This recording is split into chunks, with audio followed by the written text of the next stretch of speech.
Un mundo lleno de mágicos momentos, en donde todos los deseos se cumplen. Lugares paradisíacos, donde ocurren solo cosas buenas. Finales felices, conflictos solucionados de la manera más sencilla. Eso es lo que se ve diariamente a través de la caja mágica llamada la televisión. Vaya, pero si no peleas nada mal. ¿Sabes algo? Tú eres el primero que me obliga a pelear en serio. ¡Ah! Lo que ya aparece no es juego, sino que es un par de muñequitos que están matando a otro muñequito. Y el niño crece creyendo que eso se puede hacer en la sociedad. Y que de eso se trata justamente. De eso se trata. Esa es la televisión. Esa es la radio. Un individuo se forma por la escuela, la familia, la iglesia y los medios de comunicación. La experiencia internacional nos dice que la mayoría de los programas e incluso caricaturas están promoviendo antivalores, porque muchas de las caricaturas exitosas promueven al niño malcriado, al niño moderno, al que le responde a sus padres. Hay dos elementos que no podemos perder de vista. Por un lado, hechos concretos de lo que se está viendo en los medios de comunicación. Cómo los antivalores se están presentando o cómo se utilizan, ¿verdad? Mal utilizados los medios de comunicación. La televisión, el multimedia, más recientemente los medios electrónicos, ahora tienen más protagonismo que antes y tienen más influencia en general sobre toda la sociedad y un caso muy particular sobre los niños. El mundo lúdico es el juego, donde los niños y las niñas aprenden a conocer el juego de la sociedad y las reglas con que se juega ese juego.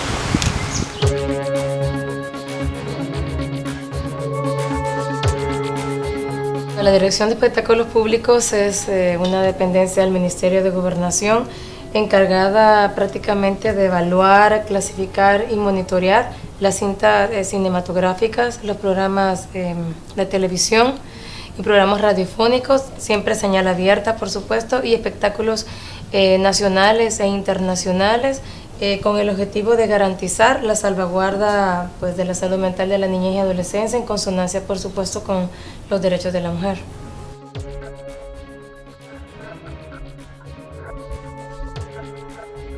En un estudio realizado por la Universidad Tecnológica de El Salvador sobre las franjas infantiles de la televisión nacional y por cable, señaló que un 72% de los programas contienen violencia. Entre ellos, un 67% es violencia física, un 21% violencia verbal y un 12% violencia psicológica.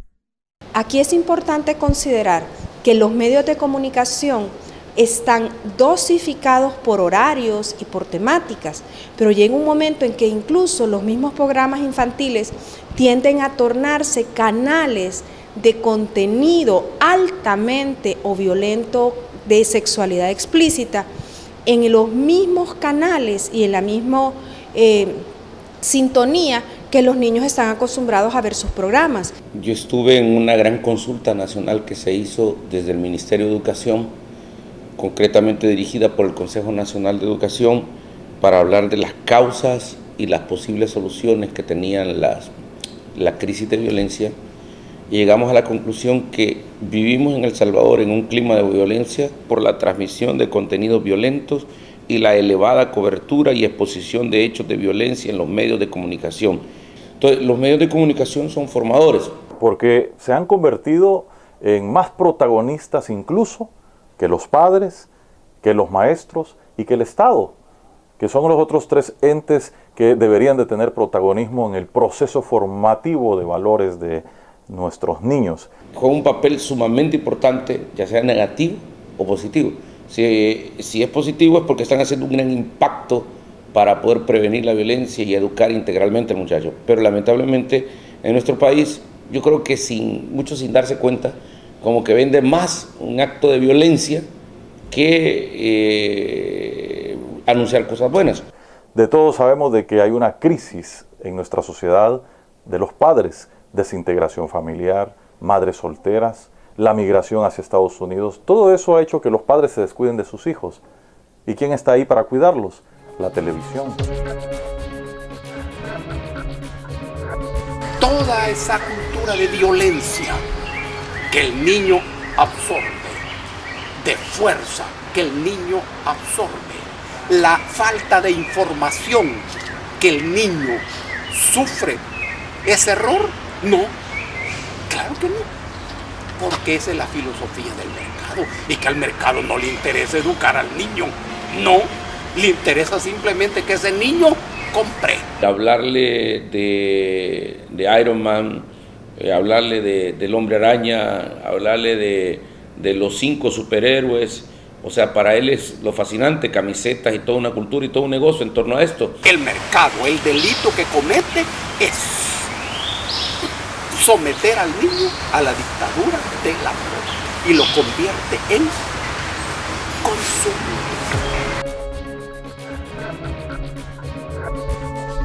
Al mercado lo que le interesa es hacer de cada niño y cada niña un consumidor y no un ciudadano, ni una persona útil a la sociedad, sino un consumidor. ¿Qué puede hacer en estas circunstancias el ser humano? Al ser humano que le han dicho que es persona, pero que lo tratan como cosa. Al ser humano que le dicen que es ciudadano, pero que lo tratan como consumidor. El primer paso es que el ser humano se dé cuenta que es consumidor. Pablo Picasso dice, moda es lo que pasa. Y cuando el niño deja de ser niño y se hace adulto, se convierte en víctima de la moda. ¿Y qué es lo que hay que hacer para eso? Usa lo que se llama erotización precoz, en donde el mercado mata la fantasía y la sustituye con la moda.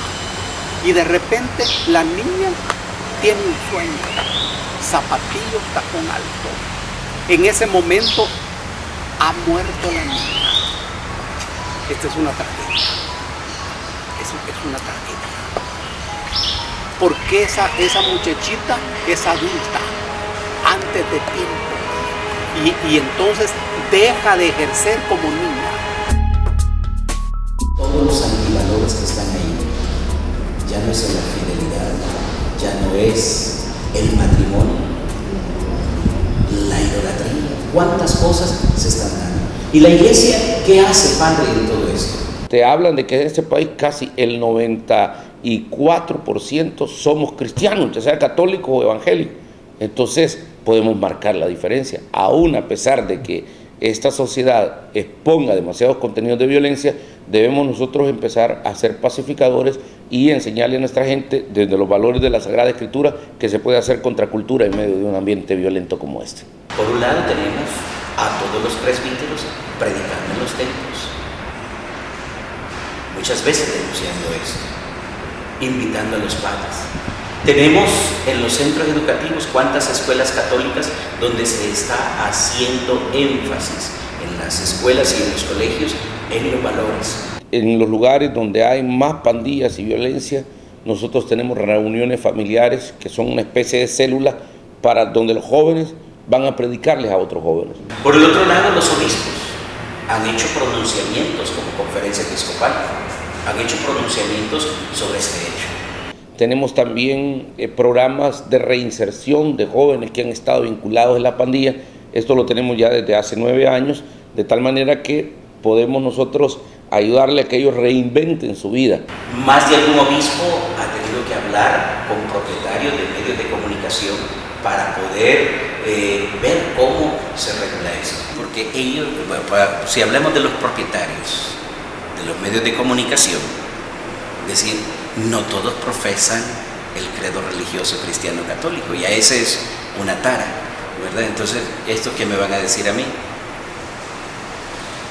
Entonces siempre tenemos ese elemento que aun cuando la iglesia se pronuncia, aun cuando la iglesia diga, pida, su autoridad es solo moral, ¿verdad? No es una autoridad legal que vaya con la ley. Ese procedimiento tiene que estar incorporado en un cuerpo normativo, llámese ley de espectáculos públicos o llámese reglamento a la Ley Especial Integral para una vida libre de violencia para las mujeres. Los contenidos televisivos que se transmiten en nuestro país en televisión abierta tienen regulación desde el Estado, pero además, el país es firmante de convenios internacionales, por tanto, tiene que ser garante del respeto a derechos humanos de la niñez, adolescencia y a través de su marco legal, la Constitución de la República. En su artículo número 6 expone claramente los límites del derecho a la libertad de expresión, ¿verdad?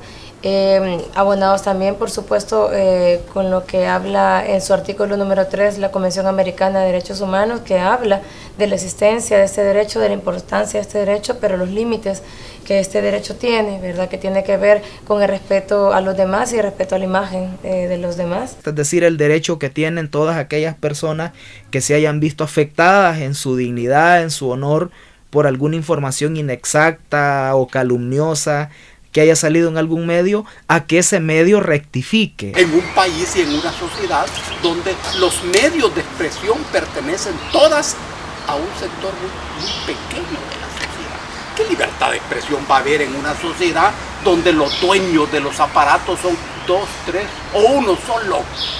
La Dirección de Espectáculos Públicos es prácticamente el ente garante de propiciar un equilibrio entre el derecho a la libertad de expresión y el derecho a la salud mental de la niñez y adolescencia.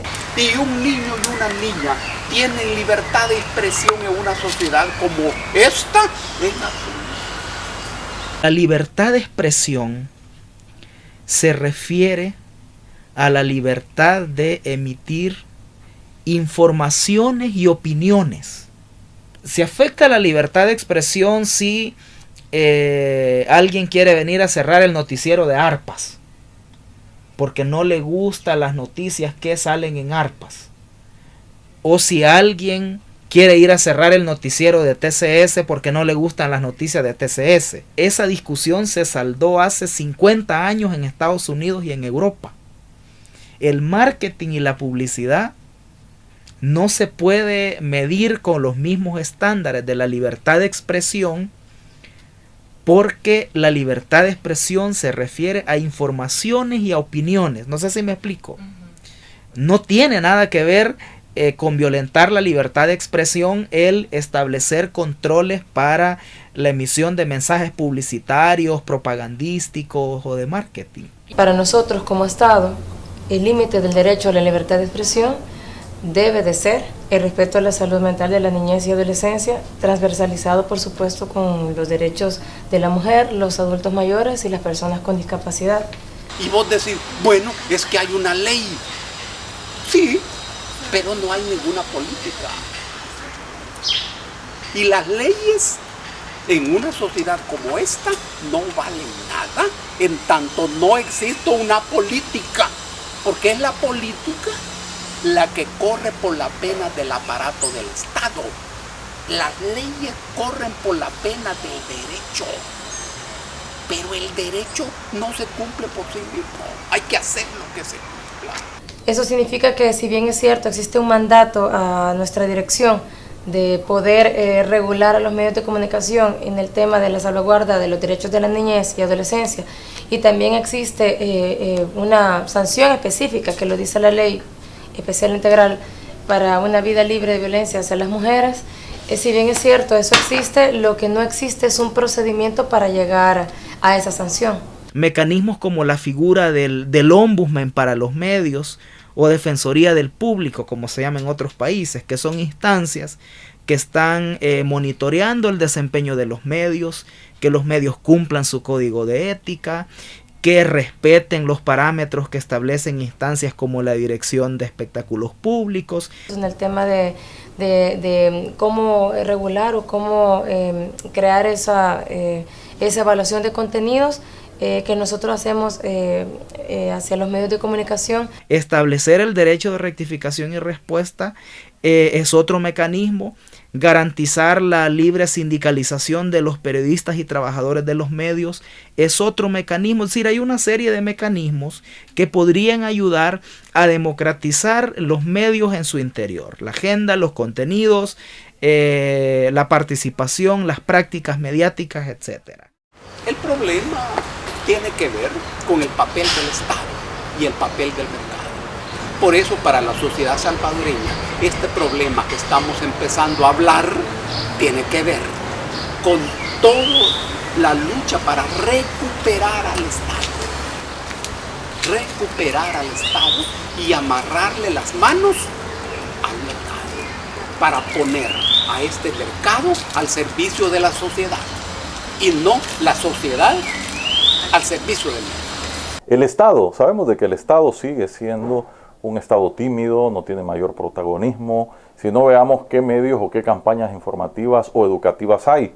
La presidencia no realiza campañas educativas, la presidencia realiza campañas informativas y de promoción de lo que está haciendo la presidencia, pero vemos muy pocas instituciones que se están dedicando del Estado a hacer promoción de valores. Es al Estado se le exige que reconozca y garantice los derechos de las personas a la libertad de expresión, derecho a la educación, derecho a la salud mental.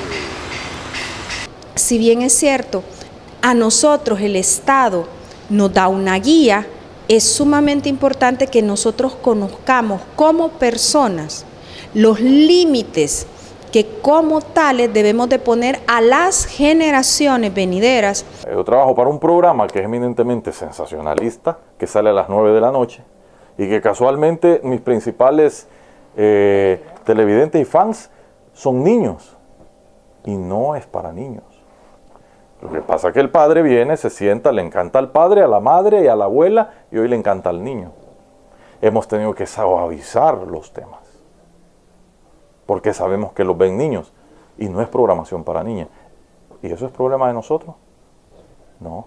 Los padres, abuelos, los custodios o aquellas personas que están a cargo de los menores son los responsables de que se cumplan los lineamientos estatales más los lineamientos personales y familiares que cada familia debe de ponerle a sus hijos de todas las edades. Entonces es bien difícil. Nosotros hacemos programas para adultos y ahora vemos de que los niños están viéndolo. Entonces hemos tenido que, ni modo, suavizar un poco algunos temas, pero sigue siendo sensacional y es un programa exitoso. ¿Por qué? Porque es sensacionalismo. Aquí la gente compra más sensacionalismo que educación. Hay que ver el otro lado con lo que iniciamos. ¿Qué es lo que realmente mueve los medios de comunicación? Es el producir, es el ganar. La sociedad capitalista le interesa hacer dinero. Los medios privados, para comenzar, su concepción, si bien es cierto, su misión es de entretenimiento, orientar e informar, pero la misión primordial en la práctica es crear audiencias. Y esto a costa de todo lo que se puede hacer. Y todo lo que se puede hacer no es moral, no es ético. La ética fue sustituida por la estética, la razón fue sustituida por la emoción, los valores colectivos han sido sustituidos por un individualismo disfrazado de emprendedurismo. Por eso yo decía, es una deuda pendiente, pero hay una realidad. Nosotros estamos para hacer productos que se vendan. Digo, en el sentido de que se vean. En televisión es vender, es ver. Hay notas estrictamente sensacionales, o sea, hay un mercado grande en eso. Y yo se las puedo vender a China, Brasil, Canadá, en todas partes del mundo los compran. O sea, es un mercado inmenso. ¿Es esto justamente lo que explica toda la problemática que aparece en la televisión, en la radio y en los diarios? Toda esa problemática sanguinolenta, ofensiva, vulgar. Miren esa La imagen. imagen más impresionante era la de esta pequeña de 7 años quien de forma inexplicable... Hay formas de plantear el sensacionalismo ahí, es puro llantos, imágenes fuertes, lágrimas. Esta nota tiene más contenido educativo vial que un spot frío. Yo prefiero sacar esa imagen de esa niña que casi muere y dar el mensaje, mire, eso le va a pasar a su hija si no lleva cinturón de seguridad. ¿Qué decir? Ya lleven cinturón siempre de seguridad. Y allí hay un ejercicio de la libertad de expresión, es decir, las empresas televisoras y las radiales pueden hacer eso en virtud de la libertad de expresión. No. Confunden libertad de expresión con libertad de empresa, o libertad de hacer negocio, o libertad de manipular información. Eso no puede ser. Hasta los anuncios, las noticias. ¿Por qué para dar una noticia tiene que ser negativa? Y no hay noticias positivas. Reflejamos la realidad nacional y nuestra realidad es violenta. Obviamente lo que vamos a plasmar es violencia. Si aquí han habido 12 muertos, 14 muertos diarios, podemos hacer un noticiero todos los días solo de muertos. O sea, para comenzar, nuestra misión no es educar, es informar.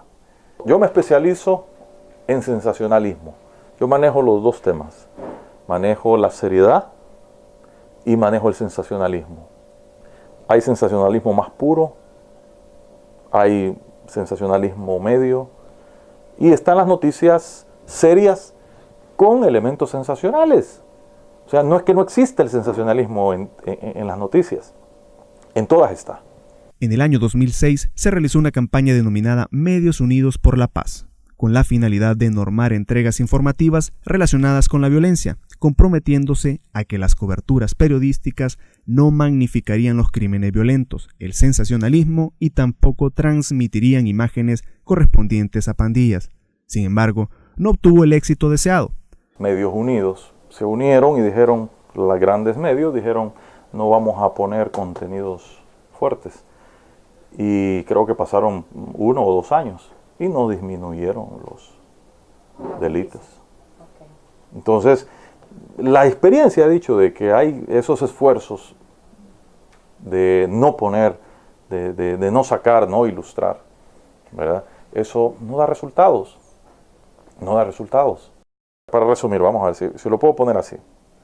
Los medios nacionales tenemos una deuda pendiente, que si bien es cierto, el sensacionalismo yo lo justifico que debe existir para llamar audiencias en ciertos niveles dependiendo del programa, porque es una corriente moderna de hacer buena televisión en el sentido de atraer audiencia y atraer clientes y que sea exitoso. A este planteamiento, a esta oferta de noticias, hay que agregarles cápsulas, reportajes y campañas permanentes, que es la deuda que tienen los medios locales que hay que hacer. Y esos esfuerzos, si bien es cierto, deberían de hacerlo el Estado, pero también deberíamos adherirnos los privados a hacer eso y adoptarlo como propio, una campaña permanente, que son caras, sí, son caras, pero esa debería de ser como la razón social, el beneficio que deberíamos de darle los medios, y no lo estamos haciendo los medios locales. Ahora, ¿qué es lo que está pasando? Que algunos se están dando cuenta de que frente a eso hay que balancear, ¿verdad? E incluir contenidos, cápsulas, que puedan ir orientando también a los niños y advirtiendo de que esas cosas no son buenas, ¿no? Pero nosotros no estamos para hacer un programa educativo. ¿Por qué? Porque la gente no lo va a ver y no se va a vender y va a ser un fracaso económico. Claro, es la lógica de hacer negocio. Y le hubieras preguntado entonces cuál es su responsabilidad como medio de comunicación. Dice que está en deuda. Tiene una deuda. Pero por el momento... ¿Y cuándo la van a pagar?